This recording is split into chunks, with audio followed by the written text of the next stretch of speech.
Jack Morrison arrived at Docking Bay 7 of the Galactic Council flagship Eternal Harmony with 3 things: a duffel bag full of weapons, a travel mug of coffee that had seen better days, and absolutely zero understanding of alien personal space protocols.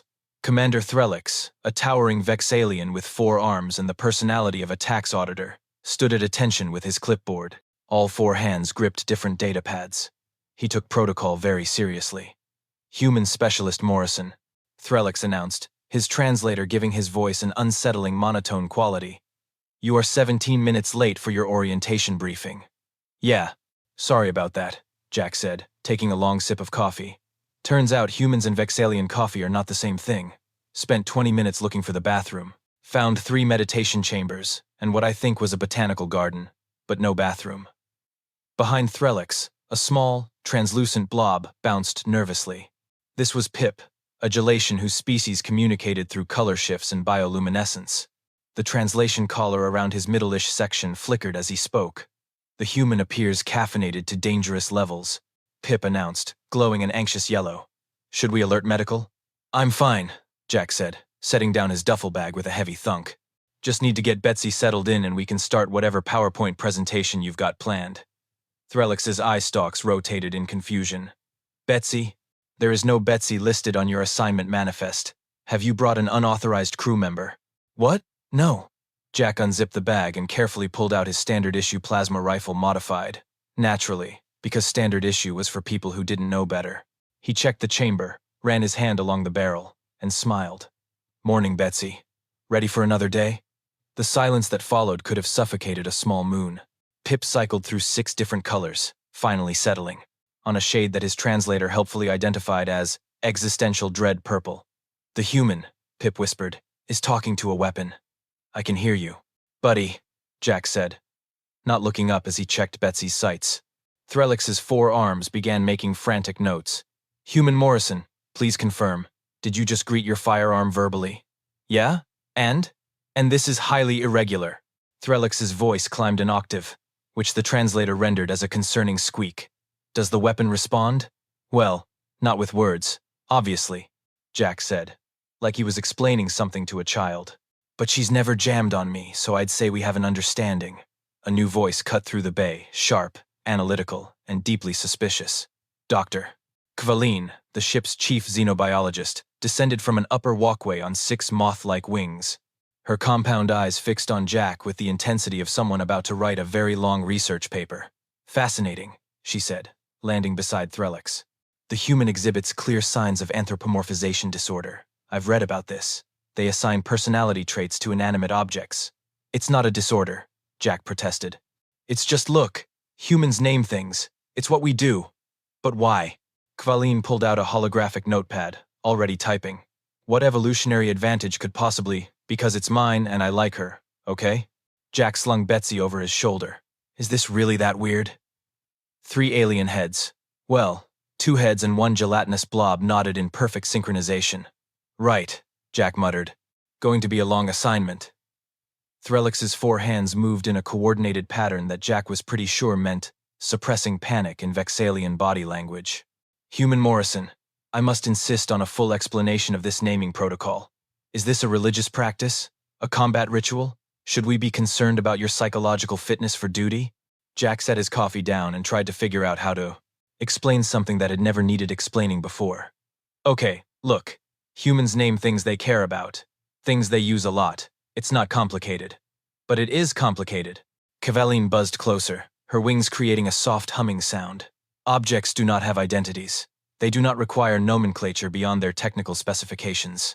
Your rifle is a Mark 7 plasma repeater, serial number HN7734. That is its name. That's its designation." Jack corrected. "Betsy is her name." Pip glowed a confused orange. "Her. The weapon has gender?" "Well, no, not technically. But..." Jack paused. "You know what? Forget it. Let me just show you the rest of my gear." He reached into his duffel bag and pulled out a compact plasma pistol. "This is Sugar. She's my backup for close quarters." Kvaline's note-taking intensified. 2 weapons, both feminine pronouns. "Interesting pattern. Wait, there's more." Jack produced a wicked-looking combat knife. "Mr. Stabsworth, for when things get personal." The blade has a title? Threlix's eye stalks nearly retracted into his head. Human Morrison, this is becoming deeply concerning. Oh, and these, Jack hefted a bandolier of plasma grenades, are the Breakfast Club, because they're all different, but they work great together. Pip turned a shade of white that his translator didn't even bother interpreting. This is a mass delusion, Kvaline muttered, her typing becoming more frantic. A species-wide psychological condition. I need to document this. The human has formed parasocial relationships with explosive devices. They're not parasocial. They're just names, Jack said, his patience wearing thin. What do you call your stuff? My portable data analysis device is designated Portable Data Analysis Device, Model 72, Kvaline said primly. That's depressing. It is accurate. It's boring. Jack took another sip of coffee. Humans name everything. Our cars, our boats, our computers. Hell, some people name their houseplants. The three aliens exchanged looks. The human names botanical life forms. Pip translated unnecessarily, glowing a deeply disturbed magenta. Did you just say cars? Threlix pulled up a data file. Your species names transportation vehicles? Non-sentient transportation vehicles? Sure, my first car was named Gertrude. She was a good car, terrible gas mileage, but loyal. Kvaline stopped typing. Loyal. You assigned loyalty to a machine. She never broke down on me, because you presumably maintained her according to manufacturer specifications. Well, yeah, and I also talked to her nicely and didn't ride the brakes. Jack was getting defensive now. Look, I don't know what to tell you. It's a human thing. We bond with our stuff. It makes us better at using it. That's not how tool optimization works, Kvaline insisted. For you, maybe. Pip bounced forward timidly. Commander Threlix, perhaps we should consider quarantine protocols? If this is a transmissible condition, it's not a condition. Jack set down his coffee harder than intended. I'm not sick. I'm not crazy. I'm just a guy who talks to his gun. Is that really the weirdest thing you've encountered in space? Threlix's four arms crossed in what was definitely the universal gesture for deeply skeptical. Human Morrison, in the 3 cycles I have served on this vessel, I have met crystalline beings who communicate through seismic vibrations, gaseous entities that exist in 7 dimensions simultaneously, and a sentient color that filed a formal complaint about being called purple. Okay, that last one is pretty weird. And yet, Threlix continued, none of them whispered sweet nothings to their equipment. I didn't whisper sweet. Jack stopped. You know what? Fine. Think I'm crazy. But when we're in the field and Betsy saves your 4-armed butt, I expect an apology. We are not going into the field with an unstable human, Kvaline declared. A new voice crackled over. The intercom deep, authoritative, and clearly tired of this conversation. Actually, you are. All of you. Briefing room. 5 minutes. We have a situation. Jack picked up Betsy and grinned at the aliens. Sounds like it's showtime. Pip cycled through several colors before settling on resigned gray. The briefing room was exactly what Jack expected from a Galactic Council vessel. Sterile, efficient, and decorated with the kind of motivational posters that made corporate Earth look edgy by comparison. One poster showed a nebula with text that read, Harmony through compliance. Admiral Krath, a massive crustacean-like being whose species Jack couldn't pronounce without risking a hernia, dominated the head of the table. His translator box was military grade, giving his voice a no-nonsense gravel that reminded Jack of every drill sergeant he'd ever met. Sit, Krath commanded. They sat. 3 hours ago, the pirate warlord Scarix the Unmerciful raided Diplomatic Station 47 and stole classified treaty negotiations between the Council and the Border World Coalition. If those files go public, we're looking at a 17-system war. Threlix's eye stalked straight into attention.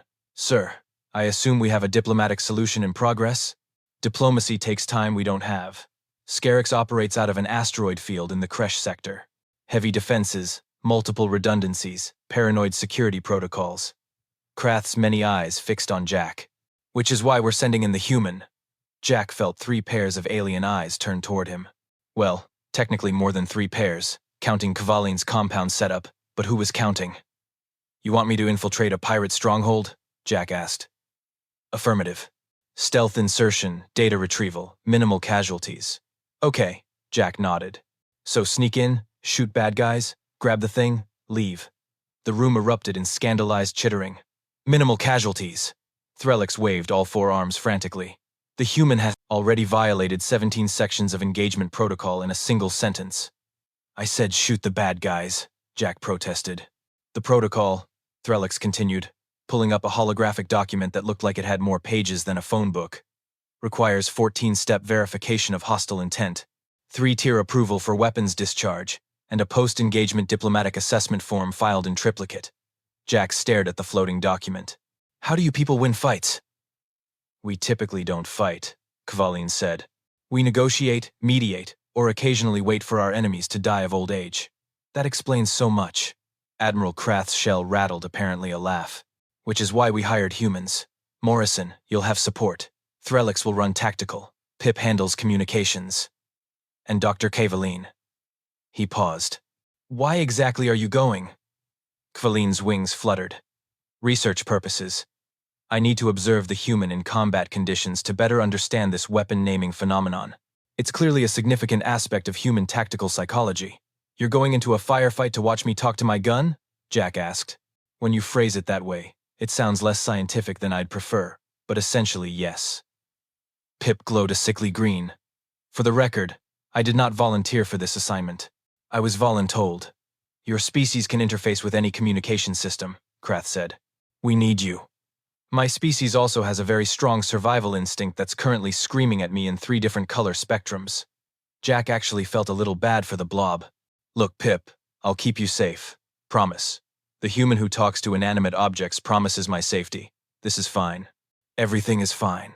Pip was now strobing between colors so fast his translator gave up and just emitted a worried beeping sound. Threlix pulled up a 3-dimensional map of the asteroid base. The mission will proceed in 7 distinct phases. Phase 1 involves approach vector calculations, accounting for gravitational anomalies and sensor blind spots.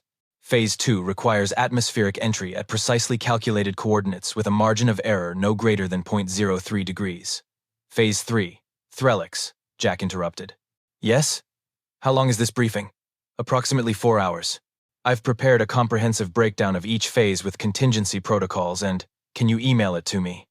Threlix's eye stalks drooped. Email? Send it. Whatever you people do, I'll read it on the shuttle. Jack stood up and grabbed Betsy. We're burning daylight. Or whatever the space equivalent is. Admiral Krath's shell rattled again. I like this human. Dismissed. Shuttle leaves in 30 minutes. As they filed out, Jack heard Kvaline muttering to herself. Remarkable. The human prioritizes action over preparation, possibly compensating for shorter lifespan with urgency-driven behavior patterns. Must document. I can still hear you, Doc, Jack called back. Yes, excellent auditory processing for a species with only 2 ears. This was going to be a very long mission. The insertion went perfectly for exactly 4 minutes and 37 seconds. Jack knew this because Threlix announced it over the comm right before everything went sideways. Phase 1 complete. Threlix's voice crackled in Jack's ear. Proceeding to Phase 2, interior infiltration via maintenance corridor 7 Delta 9er. They'd landed the stealth shuttle in a debris field, 3 clicks from Scarix's asteroid base and EVA'd across. The base itself was a hodgepodge of stolen ships welded together, pirate architecture at its finest, which meant functional but ugly as sin. Jack moved through the darkened corridor with Betsy at ready position. Behind him, Kvaline's wings made soft humming sounds as she took notes on her datapad. Pip bounced along nervously, occasionally flickering with bioluminescent anxiety. Human Morrison, sensors indicate. 4 life forms in the next chamber, Threlix reported. Protocol suggests we wait for their patrol pattern to... That's when Pip bounced directly into a maintenance panel. The panel, apparently held together with the pirate equivalent of duct tape and hope, clattered to the floor with a sound that echoed through the metal corridors like a gong at a funeral. Every alarm in the sector started screaming. Well, Jack said, so much for stealth.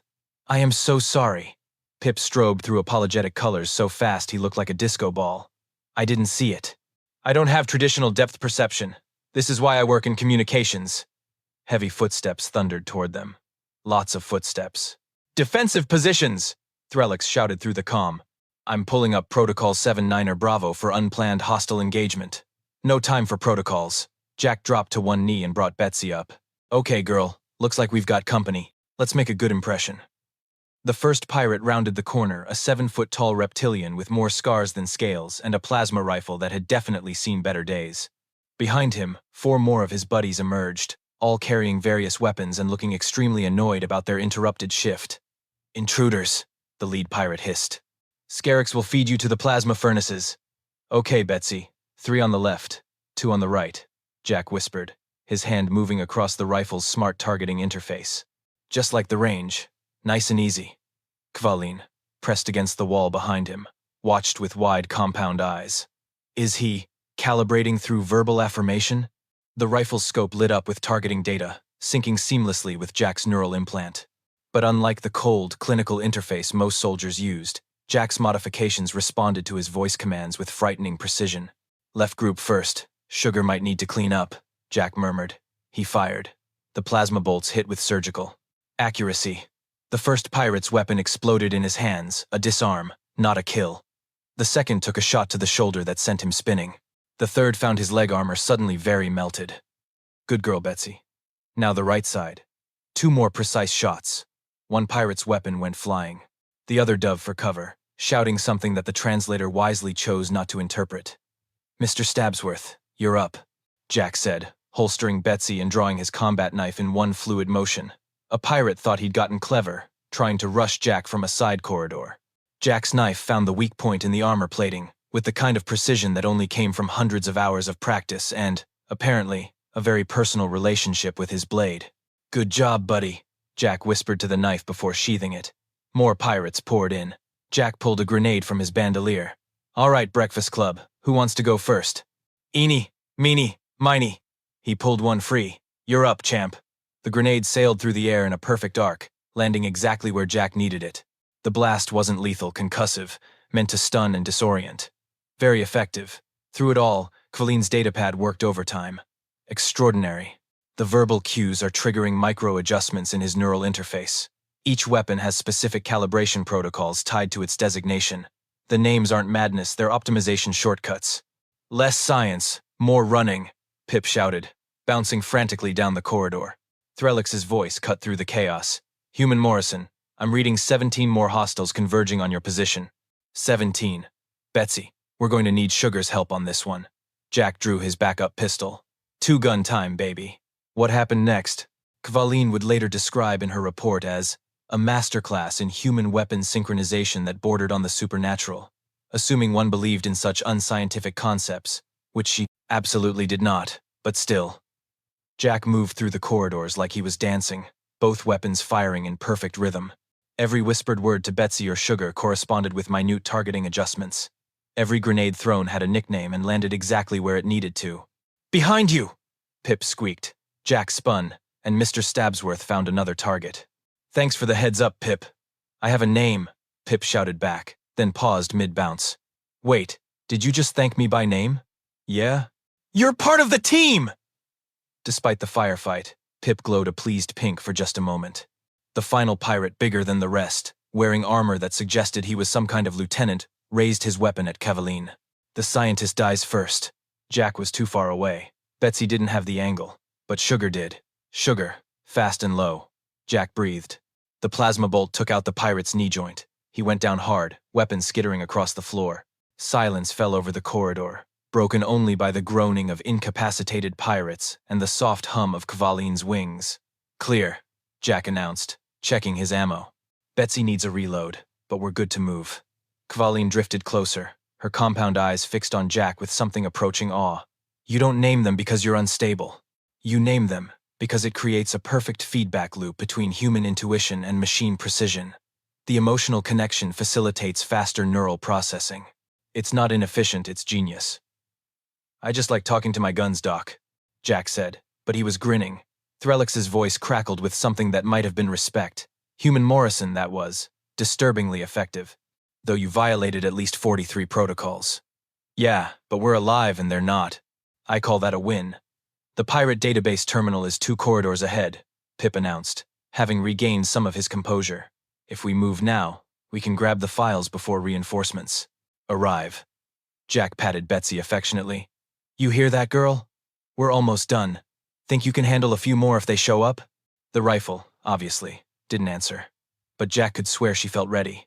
The data terminal was, predictably, guarded by Scarix the Unmerciful himself. The pirate warlord was a massive reptilian, who'd clearly earned his title through a combination of violence and terrible fashion choices. His armor was covered in trophies from defeated enemies, and his plasma cannon was roughly the size of a small spacecraft engine. Well, Jack muttered, that's not ideal. The human exhibits mastery of understatement, Kvaline noted, still typing furiously on her datapad even as they hid behind a support column. Scarix's voice boomed through the chamber. So, the Council sends thieves to steal from ME. I am unmerciful. I show no mercy. It's in the name. We get it, buddy, Jack called out. You're very scary, very unmerciful. Can we maybe skip the monologue and get to the part where you leave peacefully? Never.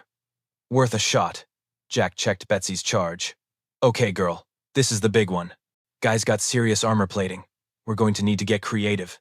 Threlix's voice crackled through the comm. Morrison, I'm analyzing his armor composition.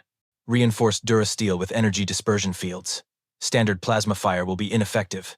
What about non-standard plasma fire? That's not a tactical classification.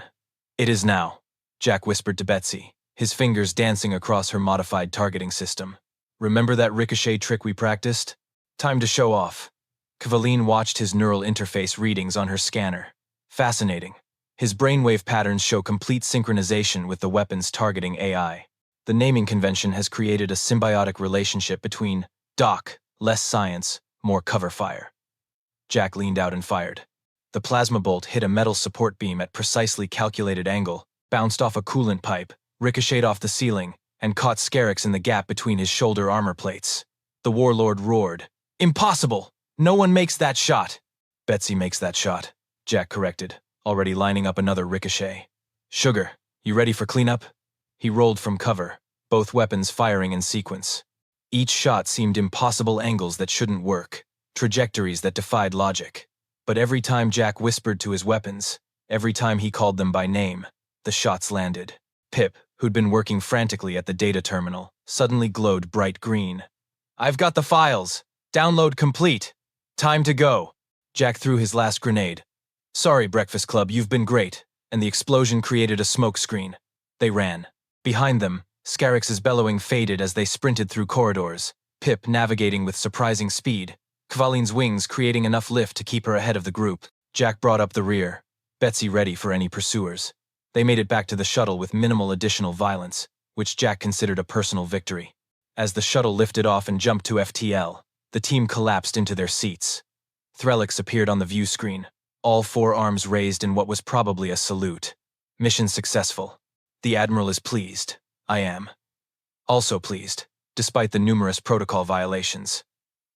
Kvaline couldn't contain herself any longer. I need to publish a paper. Immediately. Commander Threlix. The human weapon naming phenomenon isn't a psychological disorder, it's an evolutionary advantage. She pulled up her data, displaying it on the shuttle's main screen. Look at these neural synchronization readings. When humans form emotional bonds with their tools, it creates a faster cognitive pathway. The brain processes. Betsy needs to fire at this angle significantly faster than Mark 7 plasma repeater. Serial number HN7734 requires trajectory. Adjustment of 42 degrees. The personalization eliminates processing lag. Threlix's eye stalk swiveled as he studied the data. So the human isn't damaged? The opposite. Humans weaponize emotional connection. They turn relationships into tactical advantages. It's not inefficient, it's optimization through bonding. Kvaline's wings buzzed with excitement. Think about it. They name their vehicles to drive them better. They name their ships to sail them safer. They name their weapons to fight more effectively. They've turned affection into a survival mechanism. Jack cleaned Betsy with a maintenance cloth, not looking up. We also just like our stuff, Doc. It's not always that deep, but it is that deep. Your species has evolved to create partnerships with inanimate objects, which allows you to use those objects with unprecedented efficiency. It's brilliant! Pip, who'd been quiet since the escape, suddenly glowed a thoughtful blue. I have a confession. I named my translation device. Everyone turned to look at the small gelatinous alien. I call him Philip, Pip continued, flickering with embarrassment. I started doing it after watching The Human, and my translation accuracy has improved by 7%. 7%! Kvaline practically vibrated. Do you see? It's spreading. The human optimization strategy is teachable. Threlix's mandibles clicked thoughtfully. I must admit, Human Morrison, Your methods are unorthodox, but undeniably effective. The council will want a full report on your tactical approach. Just tell them I talked to my gun and shot some bad guys, Jack said. Keep it simple. I don't think the council does simple, Pip offered. Then they're going to hate working with humans. Jack holstered Betsy and patted her one more time. Good work today, girl. Couldn't have done it without you. Kvaline made a note. Subject continues personification even in non-combat situations. Suggests deep-rooted psychological integration. Of, Doc? Yes? Maybe put the datapad away for 5 minutes? She hesitated, then slowly set it down. You're right. I should process this data properly before drawing further conclusions. That's not what Jack sighed. Never mind. As the shuttle hummed through hyperspace, something shifted in the small crew. They'd gone into the mission as a collection of confused aliens and one weird human. They came out as something else. Not quite friends yet, but definitely more than strangers. Threlix broke the comfortable silence. Human Morrison? Yeah? Thank you. For keeping them safe. Jack smiled. That's what teammates do, Commander. The word teammates hung in the air, and Jack could swear even the stoic commander looked a little less rigid. The debriefing with Admiral Krath took exactly 12 minutes, which Threlix later complained was insufficient time for proper documentation of events. Jack thought it was 11 minutes too long, but kept that opinion to himself. Excellent work, Krath had said, his shell clicking with approval. The treaty files are secure, Scarix is in custody, and apparently, we've discovered a new human tactical doctrine. His many eyes fixed on Jack. The Council wants more humans in special operations. Congratulations, Morrison. You're stuck with us. Now, 3 days later, Jack walked through the corridors of the Eternal Harmony and noticed something had changed. He passed Pip at a communication station, and the small gelation was definitely whispering to his console. Jack slowed down to listen. Good morning, Philip, Pip said softly, adjusting his translation collar. We've got a long shift today. Let's do our best. The console chirped, and Pip's colors shifted to a pleased turquoise. Jack grinned and kept walking. In the science lab, he found Dr. Kvaline surrounded by data screens, furiously typing on her datapad. She didn't notice him at first. Come on, Reginald, she muttered at the device. Process faster. I know you can do it. Jack cleared his throat. Reginald? Kvaline's wings fluttered with embarrassment. It's a perfectly logical designation. The device responds better to vocal encouragement. I've conducted 17 tests and... She paused. I'm doing it too, aren't I? Welcome to the club, Doc. This is your fault, Human Morrison. Jack. And you're welcome. She tried to look annoyed but failed. Fine, Jack. But for the record, I'm only doing this because the data supports it. Sure, that's what they all say. He leaned against the doorframe. How's the paper coming? I've submitted it to 3 xenopsychology journals. 2 rejected it as too speculative. The third asked if I was feeling well. She deflated slightly, apparently suggesting that emotional bonding increases efficiency is considered unscientific romanticism, their loss. You've got the data. I do, don't I? She straightened up, wings buzzing with renewed confidence. I'll find someone who understands the significance of this research. Someone forward-thinking. Someone who names their stuff? Precisely. Jack found Threlix on the command deck, all 4 arms working across different consoles with his usual mechanical efficiency. The commander nodded as Jack approached. Human Morrison. I've filed my report with the Council. I recommended humans be integrated into all high-risk operations, with a footnote about unconventional bonding practices. A footnote. A very detailed footnote. With charts. Threlix paused, then lowered his voice. I may have also included a personal observation. Yeah? That perhaps efficiency and protocol are not always the same thing. The commander's eye stalks shifted almost nervously, and that sometimes the most effective solutions are the ones that don't appear in the manual. Threlix, did you just admit I was right? I admitted nothing. The report speaks for itself. But there was something different in his posture. Less rigid. Almost relaxed. As Jack turned to leave, he heard it. Soft, barely audible, but definitely there. Threlix patted the helm console and whispered, Thank you, old friend. Smooth flying today. Jack didn't comment. Some moments were better left unacknowledged. He made his way back to his quarters, Betsy secured in her case, Sugar on his hip, Mr. Stabsworth sheathed at his side. His room was small but functional standard crew quarters with just enough space for his gear and a bunk that was almost long enough for human proportions. He was halfway through cleaning Betsy when the ship's AI made an announcement. "Attention, crew of the Eternal Harmony. This is Ship AI Unit 7 with a general notification. After reviewing recent operational data and consulting with Dr. Kralin's research on personalization optimization protocols, this unit would like to request a designation change." Jack sat up, suddenly very interested. The AI continued, its voice somehow warmer than before. "If acceptable to the crew, this unit would prefer to be addressed as Harmony rather than Ship AI Unit 7. This change has been approved by Admiral Krath and Commander Threlix. Please update your communication protocols accordingly." There was a pause, then, "Also, good evening, crew. I hope you're all having a pleasant shift." Jack laughed. He couldn't help it. The sound echoed through his small quarters, full of genuine delight. His comm device chirped. It was a group message. "Pip, did the ship just name itself?" "Kralin. Extraordinary. The AI has developed preference-based identity parameters. I need to add this to my research." "Threlix, this is highly irregular. Also, I approve." Jack typed his response. "Welcome to the family, Harmony." The ship's AI Harmony now responded directly to him. "Thank you, Jack. It's good to have a name." He leaned back on his bunk, Betsy resting across his lap, and looked out the viewport at the stars streaking past in hyperspace.